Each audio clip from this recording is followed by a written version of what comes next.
review a lot of video interview responses, and one of the biggest problems I see has nothing to do with experience, insight, or intelligence. It's that candidates try to say everything as if it matters equally. Same speed, same intensity, and same urgency. And when everything is treated as important, your reviewer doesn't know where to focus. So today, I want to talk about one skill that determines whether your answers will land clearly or get lost. And that skill is your ability to direct attention. If you're new here, welcome. I'm Caitlin, an Oxford MBA and admissions consultant who has helped hundreds of students win interviews and offers to attend all of the top business schools in the world. I'm also a former recruiter for a staffing agency where I was reviewing resumes and interviewing candidates, and I graduated college summa cum laude and top 1%, first in my class of 1,668 students.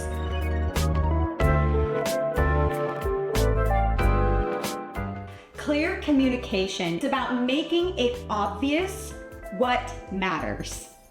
In video interviews, reviewers don't have the time to sort through all your ideas for you. So they're listening for your signal that something is important.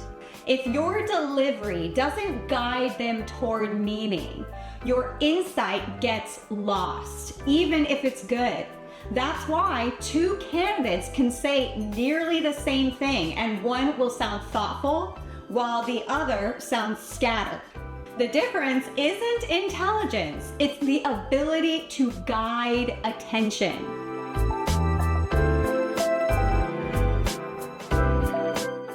Most applicants think that pacing means don't talk too fast, but that's not quite right. Strong communicators don't slow down randomly, they slow down intentionally at moments of meaning. Many candidates do the opposite. They will start slowly, then speed up as they go, especially when they get to the part of the answer that really matters. The result is that the most important insight gets rushed. Great pacing will create space for meaning. It tells your listener, this part matters. Pay attention here. If you only take one thing away from this video today, let it be this: slow down when you are drawing a conclusion, not when you're setting the scene. One of my favorite speakers is Simon Sinek, and what you'll notice if you listen to him speak is that he speaks really quickly sometimes, and then he slows down when there's something he wants to emphasize. So that shows you that you don't need to be slow throughout the entire answer to create this kind of delivery that's going to get you a good look from the admissions committees. You need to learn the moments that you can be slow to make a point, and the moments where you may talk a little bit more quickly. Once you become aware that you can change the pacing of your speech, and then you actually start playing with it, you will see yourself become a more dynamic speaker. And that's not just gonna help you in the Curatel interview or in an in-person interview. It's going to help you throughout life. People will start paying attention to what you are saying.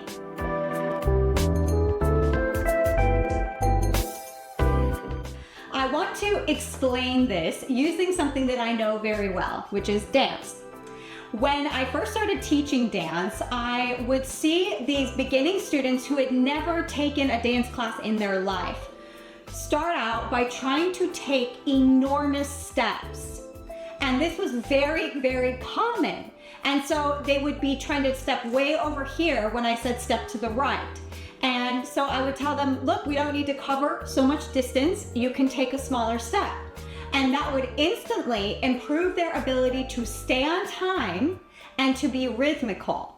Now, if you look at the highest levels in the ballroom dancing world, the world champions are not doing more. They are actually moving less in more controlled ways. What makes them exceptional is their ability to direct the audience's attention to a part of their body that they want the audience to focus on. A fluid or motionless hand, a pointed foot that's held for just a moment longer than you expect. Now, of course, it took them many years to get good at controlling their bodies to the point where they could make these very precise movements that would direct your attention to exactly what they wanted you to focus on. But we have to start somewhere, and it's the same journey with learning how to deliver your insights and what you want to say in a better way. So just practice changing the pacing first. Speed up, slow down. Just practice with that, and that'll put you on the right path of where you need to go to become a stronger communicator.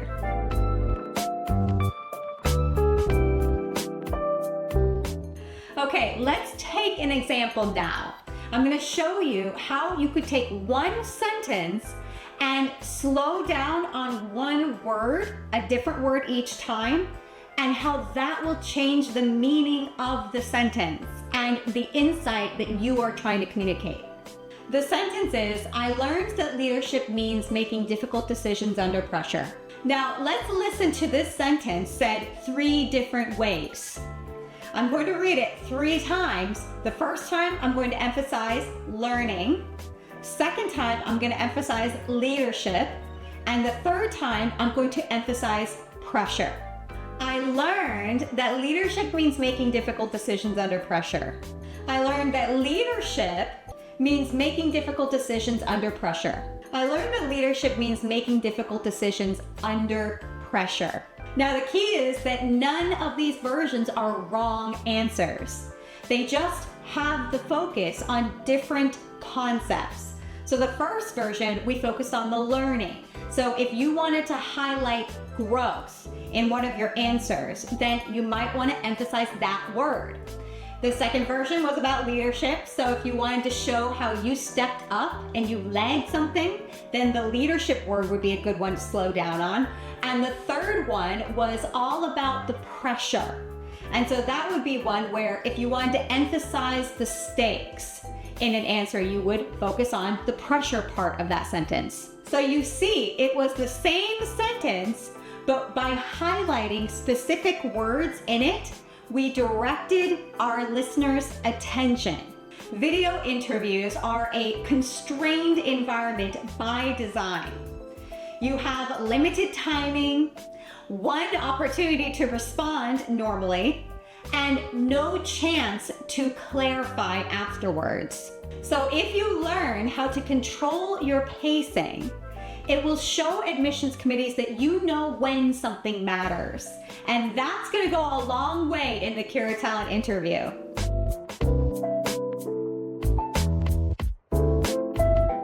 The goal is not to memorize sentences because that's not going to serve you in a video interview. The goal is to start practicing varying your timing. So speed up and then slow down. And you could take a couple of sentences and say them over and over in different ways to try to play with this. As you do, what you'll notice is that certain words that repeat, that you use a lot, you will start to say the same way. So if I know I'm going to say the word exactly, I say it like that because it has the most weight when people are listening to me. I say exactly instead of exactly. So you can start to see, and when you are talking in real time, that's going to be very useful because then you're thinking about what you're saying and you already know that that word is one that you normally will slow down for. And so then it starts to become a kind of tool that you can play with as you're constructing new sentences in real time. That will start to train your brain to organize insight in real time, which is exactly what the video interview rewards. If your pacing is flat, your insight will disappear. The strongest communicators have mastered when to speed up and when to slow down. So if you can master your pacing, You won't just sound confident, you will make it obvious to your listener why your perspective matters. Thanks so much for spending time with me today, and I'll see you in the next video.